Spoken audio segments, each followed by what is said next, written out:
Hi, this is a video for Paul's Pro Football Handicapping. I want to explain the columns of my sheet. I'm going to use week 7 of the Canadian Football League to explain. This column here is for if you want to make a bet. This is the book number. You would say 681 or 682.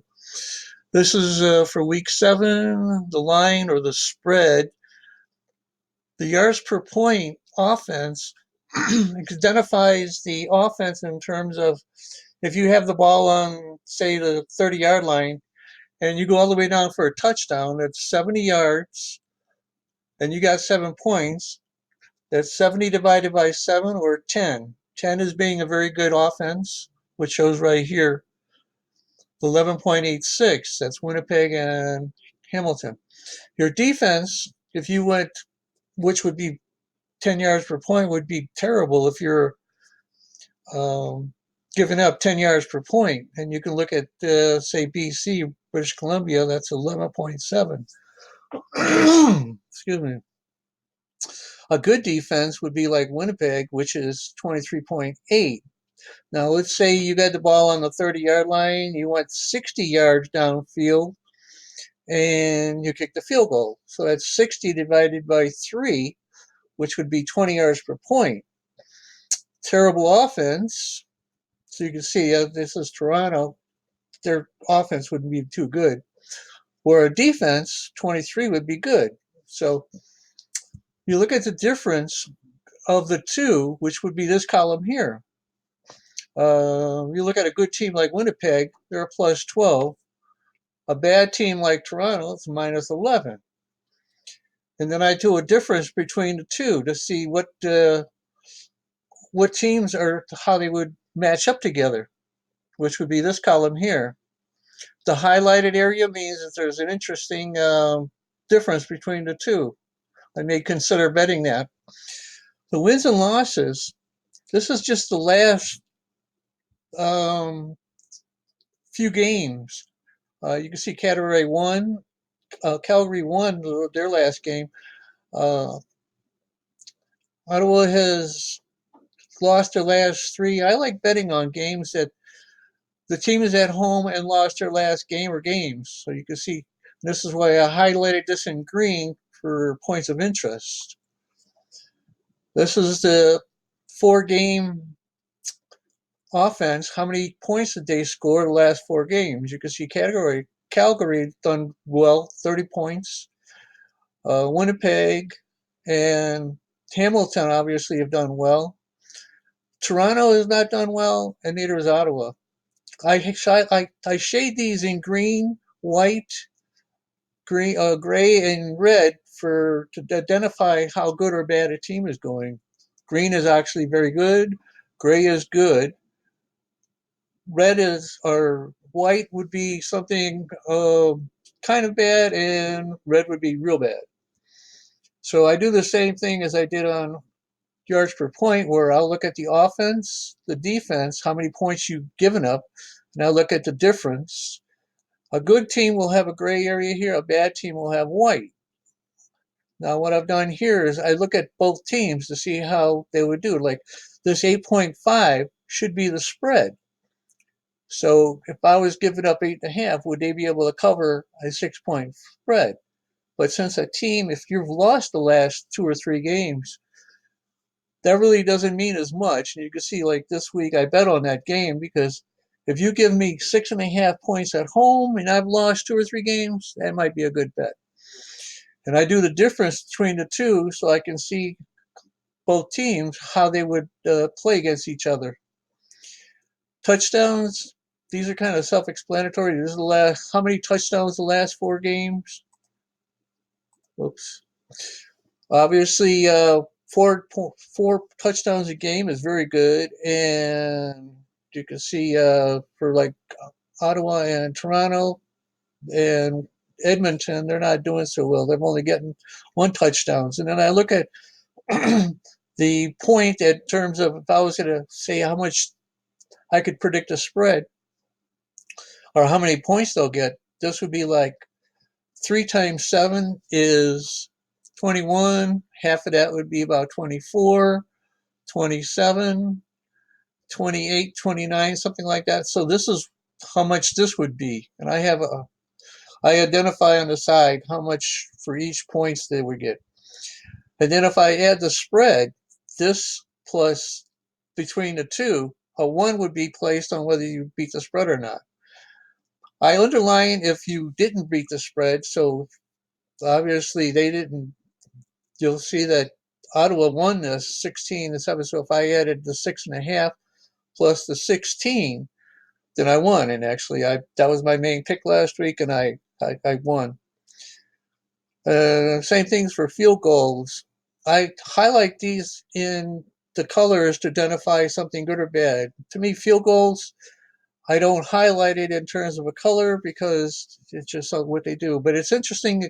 You'll see, like Edmonton, they they don't kick, they don't get many touchdowns, but they kick a lot of field goals. So I don't really want to give up many points. I gave up 11 here, and I was a little bit concerned with that 11, but they did do well. If you look over here in terms of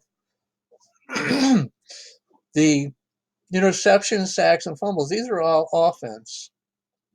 Interceptions, sacks, and fumbles, I'm going to be concerned about teams that, like for here, British Columbia has more than 3 sacks per game. I'm a little concerned with that. Whereas you look at Edmonton, they don't give up or they don't get sacked very much, which would reference these guys as being the interception and fumble would be rather low. If you're going to give up many sacks, that means these are probably going to go up. And then I do a total for the offense in this column. This is a defense, how much the defense is getting. Now, I want to reference that this sack, 2 sacks equals 1 turnover. So you'll see when I reference this as interception, sacks divided by 2, and then fumbles, what the total is. And the 4-game turnovers and sacks total, this is defense to tell me how good the defense is going. And I'll explain on the graph where you can reference this. Or I'll do it now here. If I look at the graphs for, let's go back. The graphs for, say, Toronto, they're -4. The total would be, this is the offense, this is the defense. Total will be -2.5. So if I looked at Toronto, I can see that, really lower this down a little bit. You can change the screen in terms of how much you want to zoom it or bring in or out. If I look at the average here for the last 4 games, for this is turnovers and sacks, this would be about 2.5 or so. So let's go back. Let me increase this a little bit so you can see easier. Now, this is the difference between the two. This, if I look at the difference between the offense and the defense, this is what it would give me.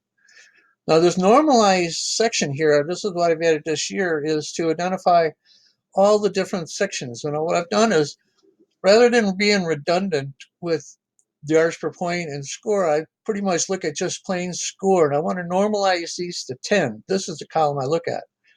So a real good team, like say this is 20, I want to more say that that would be equal to 10 so that I don't have too many.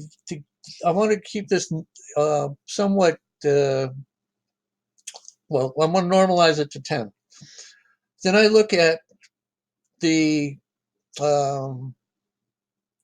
let's see, interceptions, sacks, and fumbles, the offense, to see how they're doing. I'm going to normalize that to 10. Same thing with the defense. And then I also look at the score. I want to see how that is. If you're going to win by 10 or if you're going to lose by how much. And what I've done is I've added those up to give me an idea. A lot of times this is actually close to the game. So this is my weighted picks here to identify what I like the most and what I like the least. If it's the most, which would this in these cases, I've used 4 as my game I like the most, and I bet a straight bet on that. Now let's go to the turnover or the graphs. I want to show you what graphs Let me lower this a little bit. The explanations are on the top of up here, so you can get an idea what these are, what the lines mean off for the pink, brown, aqua, orange. Let's go back to the bottom down here because this is a good idea. Winnipeg, if you look at the offensive yards per point, like I said, 10 is very good. 20 is good for defense. So now the difference between the offense and defense would be your difference, which would be in blue, and that should be above 0. A bad team, let's look over here at Toronto, there's your offense, which would be your pink, and that's off the scale. And your defense, which is really so-so, it should be somewhat 20 or so, and it's in the middle right here. But the difference, if you looked at this difference, this should be above 0. Again, if you're a good team, a bad team is going to be below. So you can see that they're a bad team, and you can see how they're staying bad. The difference, how much you win and lose, you're lost by. I'm interested to see how your team is doing in terms of can you beat the spread or not. And you can see that, and they usually cycle. Most of the time, these cycle, as you can see. We'll look at this. Winnipeg, they won by 10. Now, anytime you get flats like this, that means they were on a bye. So they didn't win or lose by anything. So it was 0. So some teams you'll see that, like for Saskatchewan, they get big differences. And you can see Ottawa's having problems with offense, and this is their defense. And you can see how it goes below 0. Your turnovers and sacks a lot of times will cycle too. So you can see when they lose, a lot of times because of the turnovers and sacks. But when your offense and defense aren't doing good too, and you can see by the blue line here, that's not doing too well either. So what I do is I look at a team to see how well they're performing. Hamilton is actually a very good team too. You can see the offense is around 10, defense is around 20, and that's how you can see that this blue line, which is the difference, is above 0. And again, they're cycling like most. This again right here, this is where they were on a bye.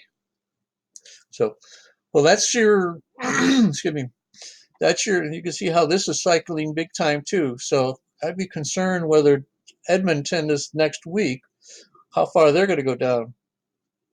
So these are your explanations for the graphs and your uh, your columns on the sheet. So I'll go through different for the weeks, all the different things I think about as I'm going to choose my teams and which game that I like to bet on. Hope this helps, and this is it.